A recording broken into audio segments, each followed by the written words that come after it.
সব ভালোবাসা হয়তো প্রথম দেখায় শুরু হয় না। কিছু ভালোবাসা জন্ম নেয় দীর্ঘদিনের অভ্যাসে। আমরা যেটাকে সাধারণ মায়া বলি, কোনো কোনো সময় সেটাই হয়ে ওঠে জীবনের সবচেয়ে বড় নির্ভরতা।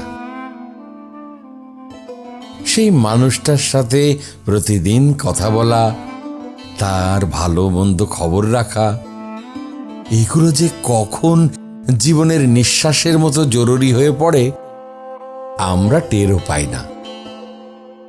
আসলে ভালোবাসা মানে শুধু তীব্র আবেগ নয়। ভালোবাসা মানে হচ্ছে ক্লান্ত দিন শেষে কারো কথা ভেবে একটুখানি প্রশান্তি পাওয়া।